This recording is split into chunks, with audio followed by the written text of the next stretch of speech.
14장 10절 말씀 펴보시겠습니다. 마가복음 14장 10절입니다.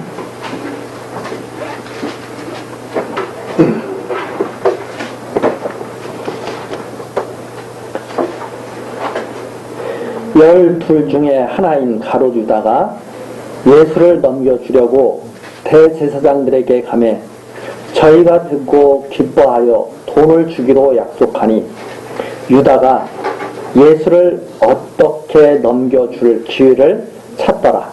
11절까지 내용입니다. 이건 참 짧게 이렇게 표현이 되어 있습니다.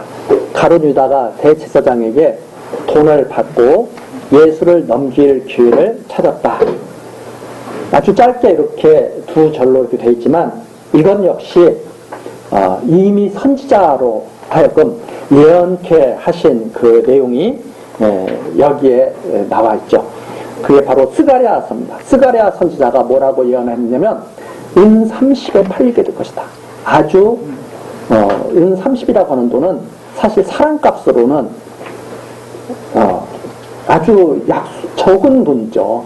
사람의 생명을 은 30에 팔아넘긴다고 하는 것이 그게 참 기가 막힌 일 아닙니까? 그런데 이 스가랴 선지자가 이미 예수님께서 오시면 아주 그렇게 값싸게 팔아넘기게 될 것, 이것을 예언한 내용이 나와 있는데 이것이 바로 지금 어디와 연결돼야 되냐면 14장 2절이죠. 14장 2절에 미녀가 날까 하노니 명절에는 말자. 예수님께서 죽으시는 것이 사람의 뜻대로 죽으시는 것이 아니라 하나님께서 정하신 뜻대로 지금 십자가에 달리게 되신다고 하는 것을 지금 계속 밝혀주고 있는 내용이 바로 여기에 잘 나타나 있습니다. 명절에는 하지 말자. 야, 6월절에는 예수를 잡아서 죽이지 않도록 하자. 까딱 잘못하면 미녀가 나가지고 우리들이 오히려 당한다. 이렇게 그 당시 대제사장들, 장로들이 다 그렇게 생각했던 거죠. 그런데 하나님께서는 어떻게 섭리해 가시냐면 예수님에게 향유를 붓게 하시고 너 이제 죽어야 돼. 예수님에게 향유를 붓게 하시고 가룟 유다는 대제사장들을 찾아가요. 내가 예수 넘겨줄게.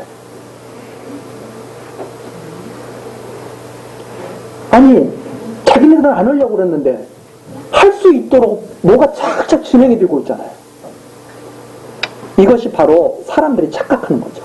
사람들은 어떤 일을 할 때 일이 착착 진행되면 이게 내가 참 영특한가 보네.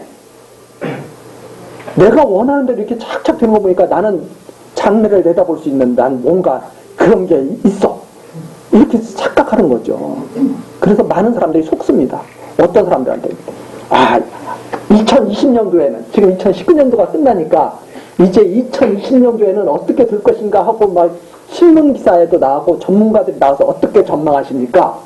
우리나라 2020년도 경제는 어떻게 될 것 같습니까? 부동산은 어떻게 될 것 같습니까? 우리나라 경제는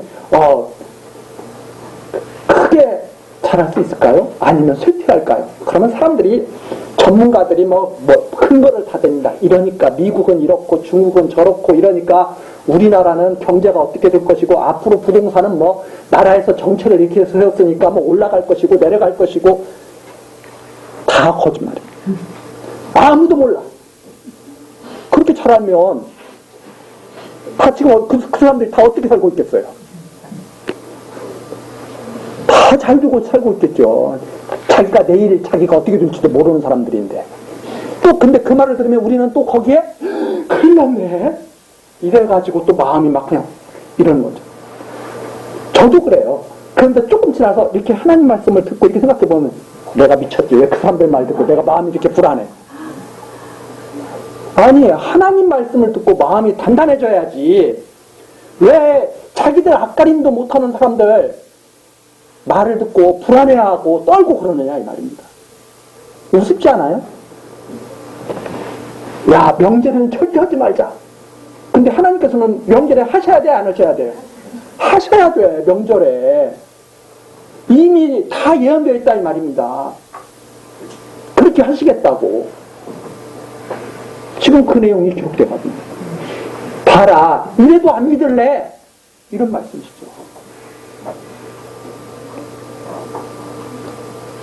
여자는 향미를 부어서 장사 준비하고 있고, 가룟 유다는 팔 준비하고 있고, 대제사장들은 돈 줄 걸 준비하고 있고, 스가랴 선지자가 예언한 대로 돈 줘야지.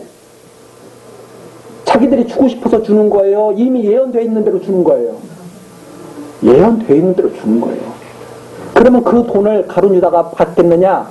받은 다음에 던져서 피값, 그 피로 산 땅을 사게 되는 그 증거가 스가랴 선지자에게 이미 다 예언됐다는 말입니다.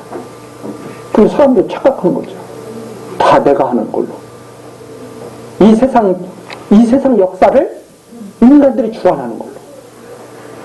이 세상 역사는 인간들이 그러면 이 세상 역사를 주관한다면 자기 생을 자기가 다 주관해야 되죠. 자기가 하고 싶은 대로 다 가야지. 그렇잖아요? 다 자기가 하고 싶은 대로 해야지.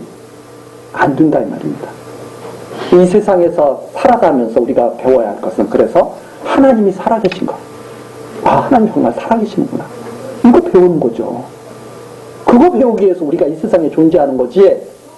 내 뜻을 이루기 위해서 존재한다면 다 실패자죠. 다 건강하게 오래 살고 싶잖아요.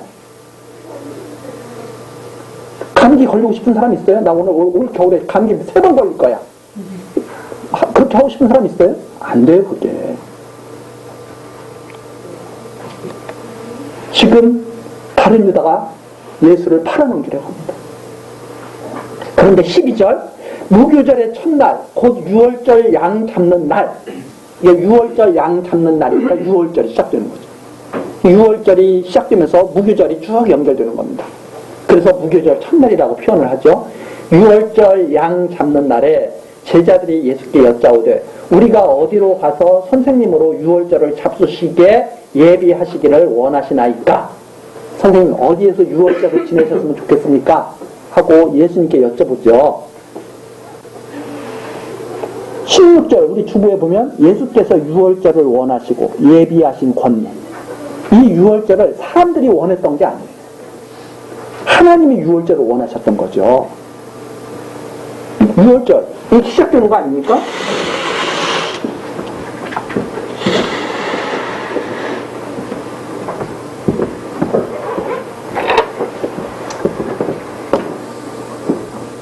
자, 6월절이 어떻게 시작되느냐면 예수님이 지금 이때 이제 예수님이 6월절 양으로 죽으셔야 되는데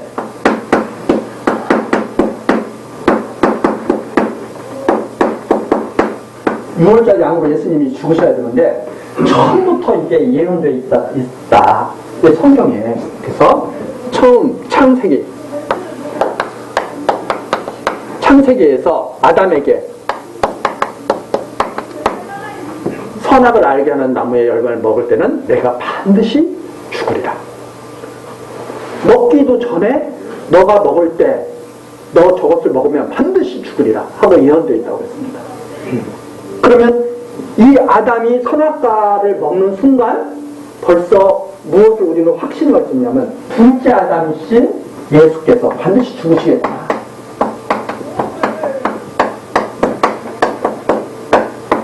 반드시 죽겠구나. 알 수 있죠. 반드시 죽겠다. 왜? 아담은 오실 때의 표상이라 로마서에 나오잖아요.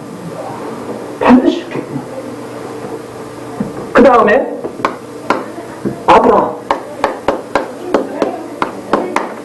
아브라함에게 이삭을 바치라고 말씀하시면서 이삭을 바치려고 딱 했을 때 죽이지 마라. 옆에 내가 예물을 준비했다. 그래서 이삭은 죽은 자 중에서 다시 받는. 그래서 아브라함의 자손은 죽었다가 다시 살아날 자손이죠. 이미 예언이 됐다는 말입니다. 그런데 아브라함에게 내 자손이 400년 동안 애굽에 내려가서 종살이 하다가 내가 반드시 구원해서 가나안 땅으로 들여보내겠다. 그러면 그것이 내가 너에게 가나안 땅을 준 것을 너가 증거로 삼아라. 말씀하셨다는 말입니다. 그리고서 모세를 딱 보내시죠. 그런데 아브라함에게 그랬거든요. 내 자손들을 다 살려서 반드시 가나안 땅으로 돌려보내겠다. 근데 바로가 안 놔주는 거예요. 바로가 안 놔줄 때 모세에게 하나님께서 그렇게 말씀하시죠. 어린 양을 잡아서 문설주에 다 바르고, 그러면 이스라엘의 장자는 다 죽이더라도, 그죠? 애굽의 장자는 다 죽이더라도 이스라엘의 장자들은 내가 다 살려서 다 내 곳으로 만들겠다. 이렇게 말씀하시면서 이때 유월절 양을 잡게 하신다는 거예요. 유월절 양을 이때 잡게. 그렇게 해서 이 유월절 양으로 말미암아서 이스라엘의 모든 장자들이 다 하나님께 바침받고 살아남은 바가 되어서 어디를 들어가게 돼요? 가나안을 들어가게 돼요. 이 가나안에 딱 들어가게 돼요. 유월절 양을 잡아서 드림으로 말미암아서. 유월절 양이 잡지 않으면 이스라엘은 하나님께 바쳐진 이스라엘 장자들은 가나안 땅에 들어갈 수가 없어요. 마다들들이. 왜? 애굽에서 다 죽어버려야 돼. 유월절 양으로 잡아서 문설주에다 다 피를 발라야 이스라엘 장자들이 살아서 가나안 땅에 들어갈 거 아니에요. 이미 유월절 양이 죽어야 된다고 하는 사실이 이미 다 증거가 되어 있는 거죠. 이런 것처럼 죽으셔야 되는데 하지만 유월절에 하지 말자. 이 일이 어떻게 안 됐어요? 그러니까 지금 여기에 나와 있는 대로 이 내용이 바로 어떤 내용이냐? 원하셨다 이 말입니다. 유월절을 원하시고 그리고 다 예비하셨어요. 그 권능을 지금 보여주시는 거예요. 권능을 보여주시는데 12절에 나온 것처럼 유월절을 어디에서 잡수시겠습니까? 그랬더니 13절 이 예루살렘 안에서 유월절을 잡수셔야 되거든요. 그러니까 13절에 예수께서 제자 중에 둘을 보내시며 가라사대 성내로 들어가라. 성내로 들어가서 그리하면 물 한 동이를 가지고 가는 사람을 만나리니 너 제자 둘을 딱 보내시는 거예요. 성내로 들어가면 물 한 동이를 가지고 가는 사람을 만나리니 그를 따라가서 어디든지 그에 들어가는 그 집 주인에게 이르되 선생님의 말씀이 내가 내 제자들과 함께 유월절을 먹을 나의 객실이 어디 있느뇨 하시더라 하라. 그리하면 자리를 베풀고 예비된 큰 다락방을 보이리니 거기서 우리를 위하여 예비하라 하시는데 제자들이 나가 성내로 들어가서 예수의 하시던 말씀대로 만나 유월절을 예비한다. 자, 예수님께서 어디서 잡수시겠습니까? 그랬더니 제자들을 성내로 딱 보내시면 선생님 말씀이 물 한 동이를 가지고 가는 사람을 만날 거야. 그럼 그 사람을 따라가. 그 사람을 따라가면 그 사람이 어디를 가든지 그 사람 뒤를 따라가. 그러면 어느 집으로 들어갈 거야. 그 집으로 들어가면 거기가 바로 내가 유월절을 먹을 곳이다. 이렇게 말씀하신 거예요. 그래서 제자들이 가보니까 진짜 그렇게 됐어요. 근데 학자들이 이런 걸 또 연구를 해가지고 미리 예수님과 약속이 돼 있다 이거예요. 약속이 돼 있는지 안 되는지. 그 사람들은, 그렇게 연구한 사람들은 저는 참 이해를 못하는 게 어떻게 하든지 하나님의 권능을 갖다가 무시하려고 애를 쓰는 사람들인 것 같아요. 아니, 생각을 해보세요. 예수님이 지금 여기에서 제자들에게 그렇게 다 약속되어 있으면, 야, 마간의 집이면 마간의 집이야. 누구네 집이야? 이게 홍만무의 집이야. 이런 식으로 다 말을 해주시면 되잖아요.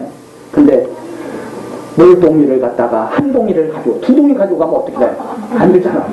한 동이를 가지고 가는 사람이 있는데 그 사람을 너희가 만날 거야. 만나면 그 사람을 따라가. 어디를 가든지 그 사람을 따라가. 그 사람이 들어가는 집이 내가 원하는 그 집이야. 근데 한번 생각을 해보세요. 여기 있는 사람이 한둘이겠어요? 딱 그 사람만 물동이를 들고 가겠어요? 유월절 준비하는 그 바쁜 와중에 여러 사람이 들고 갈 수도 있잖아요. 근데 이 제자들이 가면 만나는 사람이 있다는 거예요. 만나는 사람이 있으면 그 사람을 따라가면 그 사람이 어느 집으로 들어가게 될 거야. 그 집이란 바로 당신의 본능을 지금 선포하신 거야. 내가 원하는 유혹, 내가 원하는 장소.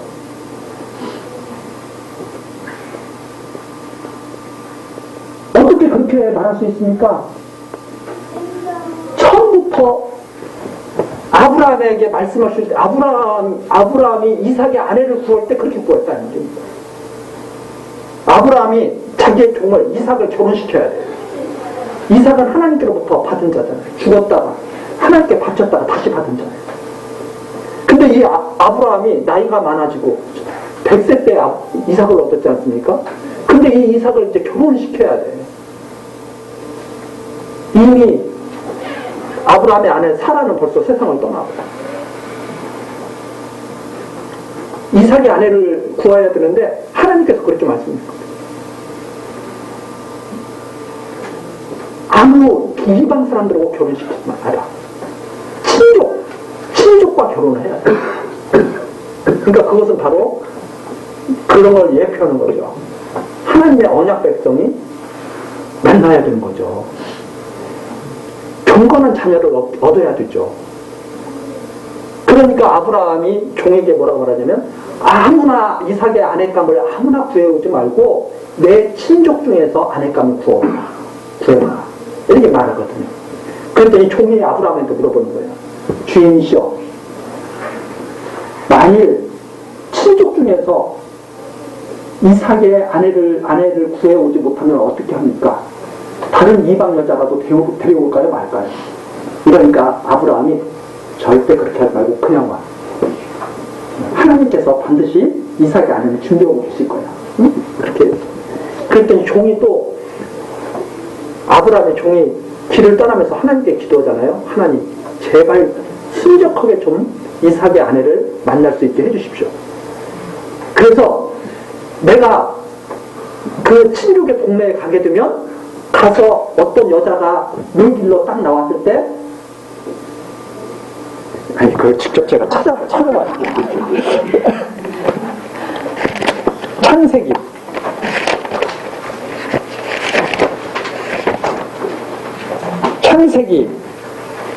24장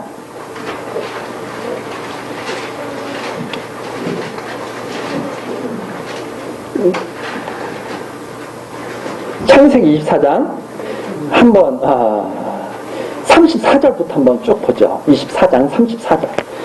그가 가로되 나는 아브라함의 종이니이다. 여호와께서 나의 주인에게 크게 복을 주어昌盛케 하시되 우양과 은금과 노비와 약대와 나귀를 그에게 주셨고 나의 주인의 부인 사라가 노년에 나의 주인에게 아들을 낳으매 주인이 그 모든 소유를 그 아들에게 주었나이다. 나의 주인이 나로 맹세하게 하여 가로되 너는 내 아들을 위하여 나 사는 땅 가나안 족속의 딸 중에서 아내를 택하지 말고 내 아비의 집 내 족속에게로 가서 내 아들을 위하여 아내를 택하라 하시기로 내가 내 주인에게 말씀하되 혹 여자가 나를 쫓지 아니하면 어찌하리까 한즉 아니 이게 여기가 아니고 좀 더 앞으로 가야 되겠네. 24장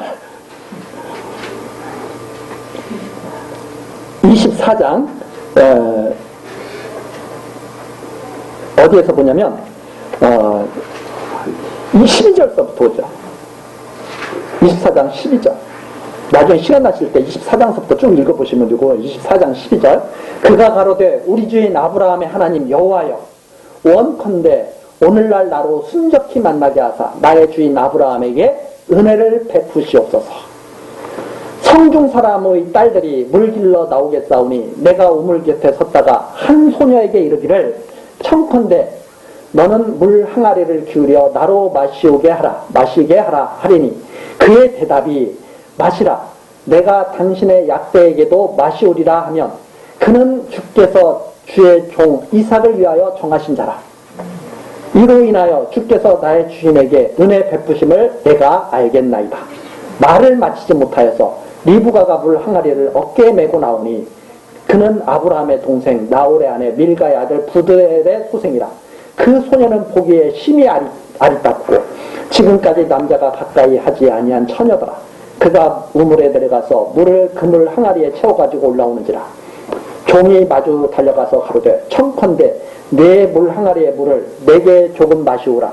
그가 가로되 주여 마시소서 하며 급히 그물 항아리를 손에 내려 마시게 하고 마시오기를 다하고 가로되 당신의 약대도 위하여 물을 길어 그것들로 배불리 마시게 하리이다 하고 급히 물 항아리의 물을 구위에 붓고 다시 기르려고 우물로 달려가서 모든 약대를 위하여 깃는지라.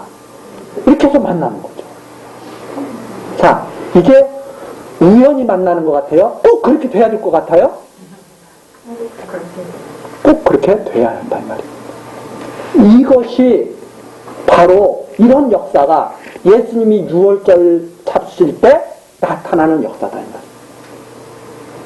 근데 사람들은 그걸 안 믿어요.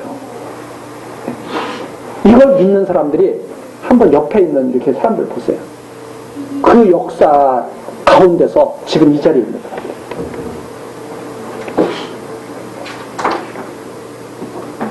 이 결혼 생활을 하다 보면 이런 것을 생각하는 사람은 부부가 정말 서로 사랑하거든요. 왜? 야, 보통 만나는, 이게 보통으로 만나는 게 아니죠. 하나님의 이런 역사 속에서 만난 거죠. 그게 바로 성경에서 알려주는 하나님의 주권적 역사예요. 누가 짜고 하는 게 아니에요. 하나님께서 이루시는 역사죠. 그래서 이 마가복음에 나오는 이 모든 내용이 지금 어떤 내용이냐? 이 마가복음, 이 성경에 나오는 모든 내용이 하나님께서 주권적으로 역사하시는 꼭 있어야 될 일이다. 이것들을 기록해 놓은 거다. 그래서 이게 다 기록된 게 아니고 그 일을 기록하려면 바다를 먹물 삼아도 다 기록할 수 없다 하는 내용이. 그래서 왜? 모든 일이 다 그러니까. 모든 일이. 왜 찬송가만 바다를 먹물 삼아도 다 기록할 수 없겠냐 이렇게 부르는 게 아니에요. 얼마나 모든 일이 다 그러면 이걸 우리 하나하나 한번 다 기록해 본다고 하죠. 우리가 태어날 때부터 어떻게 해서 태어나게 된다서 다 기록해 나가고 그거 어떻게 다 쓸 수 있겠어요. 바로 그렇게 해서 유월절을 원하시고 예비하신 권능을 보여주셨다. 그 다음에 17절서부터 21절까지 내용이 기록된 대로 죽으시나 파는 사람에게는 화가 있을 것이다 하고 가르치시는 내용입니다. 17절 저물매 그 12를 데리시고 와서 다 앉아 먹을 때에 예수께서 가라사대 내가 진실로 너희에게 이르노니 너희 중에 한 사람 곧 나와 함께 먹는 자가 나를 팔리라 하신대. 이미 이것도 다 예언되어 있잖아요. 다윗이 시편에 벌써 다 예언해놨죠.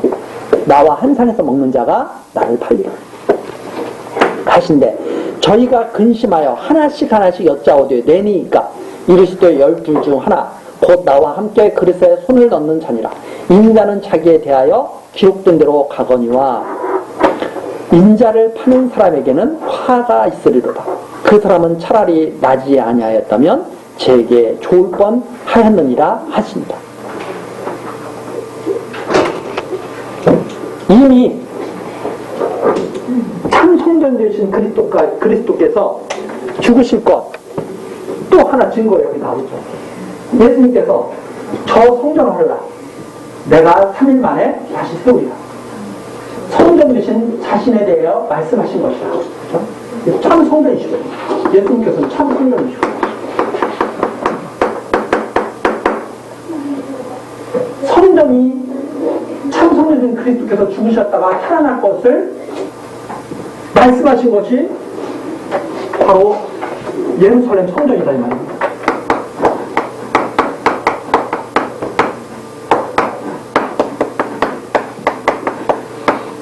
역사 속에서 크게 보여주잖아요. 성전이 무너졌다가 다시 하나님이 정하실 때 다시 재건될 것. 역사 속에서 70년 만에 재건될 것. 성전이 무너졌다가 다시 살아날 것. 예수님께서 죽으셨다가 다시 살아날 것이 참 이건 사람들이 지은 성, 사람의 손으로 지은 성. 근데 사람의 손으로 짓지 아니한 성전이 죽으셨다가 참 성전이 하나님이 정하신데 3일 만에 살아나셨어. 8년 전에. 그래서 이 모든 것이 다 나에 대해서 증거하신 것이다. 모세글과 시편과 선지자에게는 다 나에 대해서 증거하신 것이다. 이것이 바로 예수님께서 인자는 21절 나오잖아요. 자기에 대하여 기록된 대로 가거니 이미 기록되어 있다 이 말입니다. 기록된 대로 가거니와 인자를 파는 그 사람에게는 화가 있을 거다. 차라리 나지 않아 했다면 제게 좋을 뻔하였습니다. 그래서 이 세상에서는 안타깝지만 차라리 안 났으면 참 좋았을 텐데. 네. 어제 봤지. 참 기가 막히잖아요. 사람이 나면은 다 축복을 받고 이렇게 살면은 참 좋잖아요. 근데 안타깝게도 나지 않았으면 좋을 뻔한 그런 인생도 있는 거죠. 그게 바로 대적하는 자들이죠. 하나님을 대적하는 자들.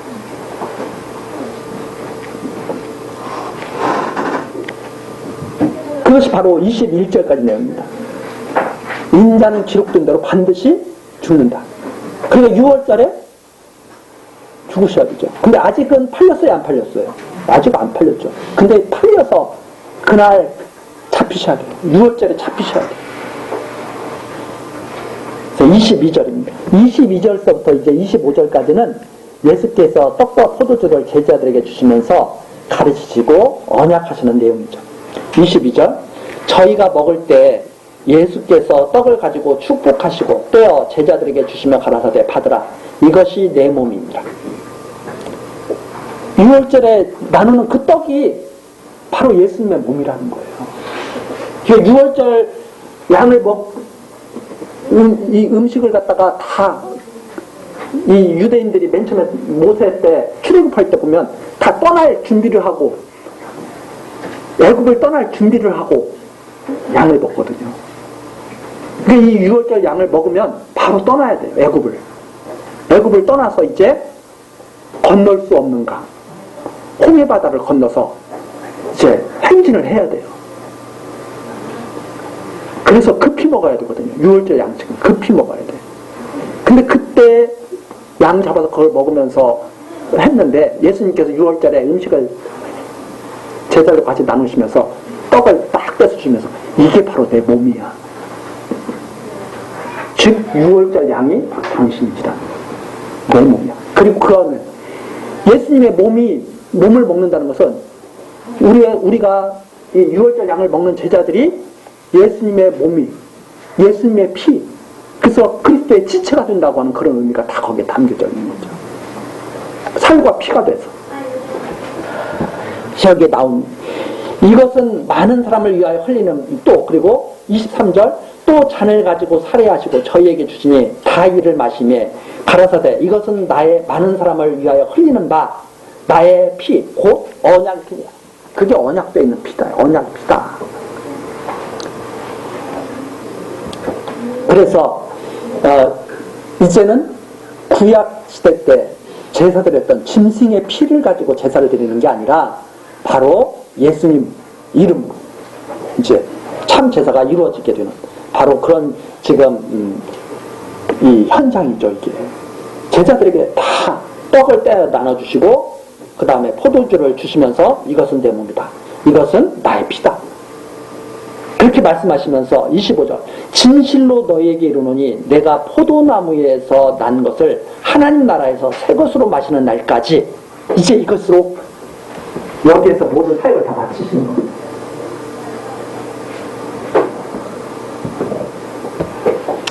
다시 마시지 아니하리라 하십니다. 그래서 이제 예수님께서는 6월절 양으로 죽으셔서 그리고 그것으로 이제는 이 세상에서의 그 모든 하나님께서 정하신 그 사역을 다 마치시고 그리고 하늘에 이제 하나님 우편에 올라가시게 되는 거죠. 자, 그렇게 해서 25절까지네요.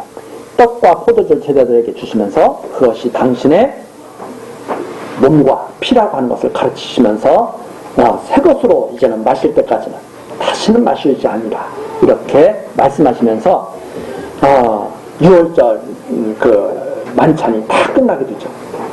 그러면서 26절로 넘어가게 됩니다.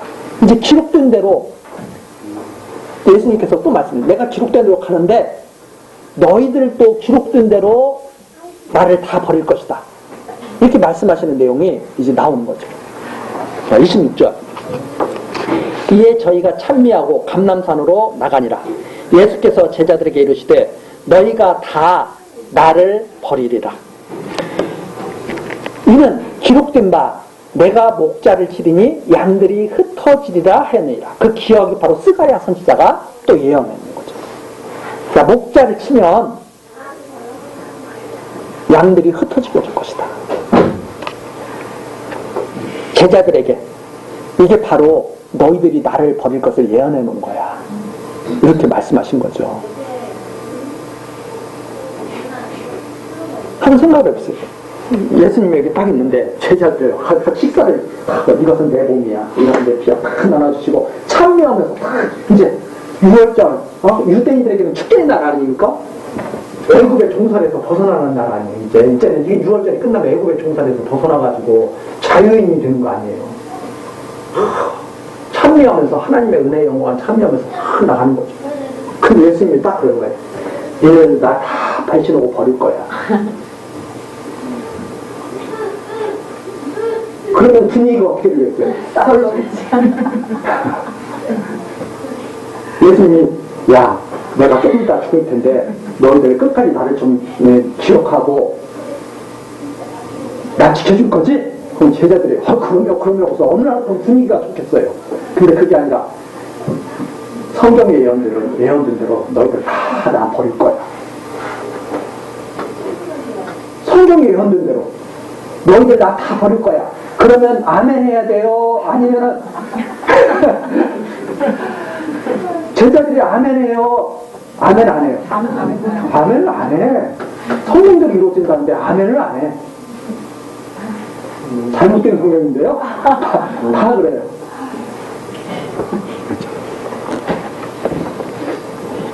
28절. 그러나 내가 살아난 후에 너희보다 먼저 갈릴리로 가리라. 야, 근데 다 도망가는데 내가 살아나면 너희들이 가 있을 곳에 내가 먼저 다 가 있을 거야. 제자들이 이제 어디로 갈 거예요? 도망가서 어디로 갈 거예요? 갈릴리로 갈 거예요. 근데 예수님께서 그러시는 거예요. 야, 너희들 다 도망가서 이제 걔네 제자들의 고향이 갈릴리 쪽에 있잖아. 내가 너보다 먼저 거기 가 있을게. 이렇게 말씀하신 거예요. 29절. 베드로가 여짜오되 다 버릴지라도 나는 그렇지 않겠나요? 이 베드로가 정말 이때 교만한 말을 해요. 무슨 말을 하냐면 쟤네들은 그럴 수 있어요. 나는 달라요. 근데 우리들이 다 그렇게 생각하죠? 나는 다른 사람과 똑같아요, 달라요? 다 그렇게 생각해요. 다른 사람은 다 그럴지라도 나는 안 그러겠습니다. 그게 우리. 전 그래서 이 베드로가 야, 이 사람 참 교만하네 이렇게 생각하는 게 아니라 정말 내가 교만해. 나는 베드로처럼 안 하겠다고 또 생각하니까. 그게 바로 사람의 무지. 그게 강한 것이 아니고 정말 연약한 거예요. 우리 사람들은 항상 그렇게 해요. 나는 절대 나는 그렇게 안 살아. 나는 우리 아버지처럼 절대 안 돼. 나는 싸가지 없는 자식들이 그래. 나는 우리 엄마처럼 절대 안 살아. 야, 이거 지겨워. 싸가지 없는 딸들이 그렇게 말을 해. 자기는 더 심할지 몰라. 천만의 말씀이에요. 하나님께서 붙들어 주시지 않으면 우리는 어떤 구렁텅이로 어떻게 떨어질지는 몰라요. 그 하나님의 크신 사랑과 은혜를 항상 간구를 해요. 하나님이 아니시면 내가 어떻게 될지 모릅니다.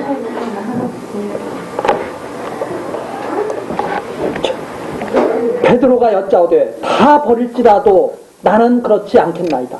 예수께서 가라사대 내가 진실로 네게 이르노니 오늘 이 밤 닭이 2번 울기 전에 내가 3번 나를 부인하리라.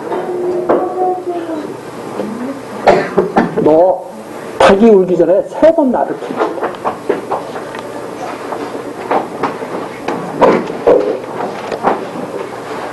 가룟 유다가 처음부터 예수님 팔아먹으려고 자기가 알고 있었을까요?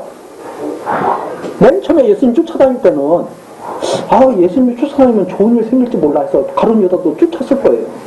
근데 쫓다 보니까 예수님 팔 때가 되니까 마음이 싹 드러나는 거예요. 숨겨졌던 마음, 자기도 알지 못했던 마음 싹 드러나는 거예요. 우리 사람들이 착각하는 게 내 마음은 내가 잘 알고 있다고 생각해요. 아니에요. 우리 마음속 깊은 곳에 있는 것은 하나님만 아셔요. 그래서 우리 마음이 언제 어떻게 감추어졌던 마음이 언제 어떻게 드러나느냐, 하나님이 나타나게 하실 때 그때 드러나는 거예요. 그래서 내 마음, 우리 노래 중에 내 마음 나도 모르게 내 마음 나도 모르게. 그래서 이 마음을 이렇게 생각을 해보니까 심중을 하나님께서 아신다. 인간의 마음을 하나님께서 감찰하신다는 내용이 정말 그렇구나.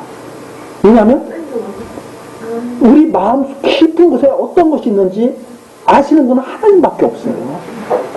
그 때가 되면 그 마음을 싹 나타내시는 거야. 내가 이렇게 해야지.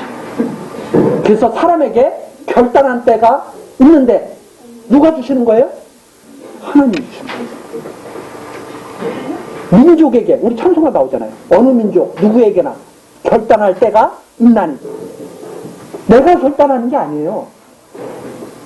마음속에 깊이 감추어 있던 것을 하나님이 확 나타내시는 거예요. 그러면 어제까지도 내가 가치 있게 생각했던 거 하루아침에 싹 버리거든.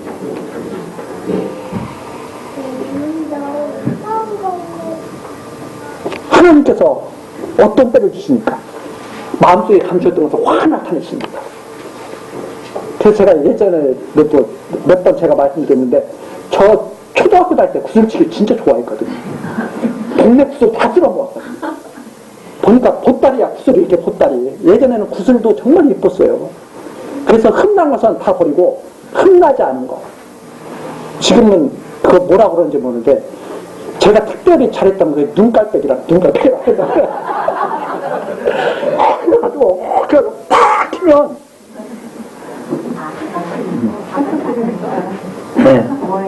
그러면 그냥 팍 해가지고 그거 다 쓸어 모으는 거예요. 정말 모았어. 어느 날 마음이 확 어떻게 되냐면, 이게 뭐가 필요했지? 옛날에는 다 화장실이 푸세식이었잖아요. 거기다가 다 쏟아부어버렸어요. 하루아침에. 버리자면 거기밖에 없다는 거지, 그 당시에는. 그게 마음이에요. 어제까지는 소중했다고 생각했는데 오늘 되니까 다 필요해. 그 결단할 때를 누가 주시는가? 그래서 저는 하나님께서 그렇게 역사하시지 않으면 우리의 마음이 변하지 않아요. 나머지 이 밤 닭이 2번 울기 전에 내가 3번 나를 부인하리라. 31절입니다. 베드로가 힘있게 말하되, 베드로가 예수님의 말씀을 듣고 정말 화가 났을 거 아니에요? 아니, 나를 갖다가 어떻게 모시고. 그렇지 않습니까? 얼마나 열심히 했어요, 베드로가.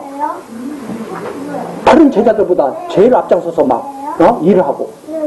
베드로가 무슨 일이든지 앞장서잖아요. 예수님께서 뭐 물어보시면 제자들이 입 다물고 있어도 나서서 대답하고. 이 베드로가 힘있게 말하되 내가 주와 함께 죽을지언정. 결심이 대단하죠. 내가 주를 부인하지 않겠나이다 하고 모든 제자도 이와 같이 말합니다. 제일 강경했던 분이 누구예요? 베드로. 그러나 성경에 기록된 대로 되겠어요? 아니면 이 결심대로 되겠어요? 그러니까 하나님의 말씀에 아멘 해야 돼요? 사람의 말에 아멘 해야 돼요? 하나님의 말씀에 아멘 해야 돼요. 그래서 잘 분별하고 아멘을 해야 됩니다. 무조건 아멘을 하는 게 아니라 사람의 말을 하면 아멘 하면 안 돼요. 하나님의 말씀을 할 때 아멘 해야 돼요. 성경에 기록된 대로 된다 하면 아멘 해야 되죠. 베드로 말에 아멘 하면 안 된다는 거예요.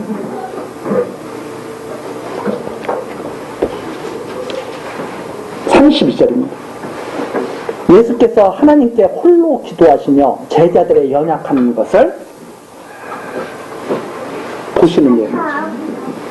30절 저희가 겟세마네라 하는 곳에 이름에 예수께서 제자들에게 이르시되 나의 기도할 동안에 너희는 여기 앉았으라 하시고 베드로와 야고보와 요한을 데리고 가실새 심히 놀라시며 슬퍼하사 말씀하시되 내 마음이 심히 고민하여 죽게 되었으니 너희는 여기 머물러 깨어있으라 하시고 조금 나아가사 땅에 엎드려 될 수 있는 대로 이때가 자기에게서 지나가기를 구하며 가라사대 아바 아버지여 아버지께는 모든 것이 가능하오니 전지전능하신 거죠. 아버지께는 모든 것이 가능하오니 이 잔을 내게서 옮기시옵소서.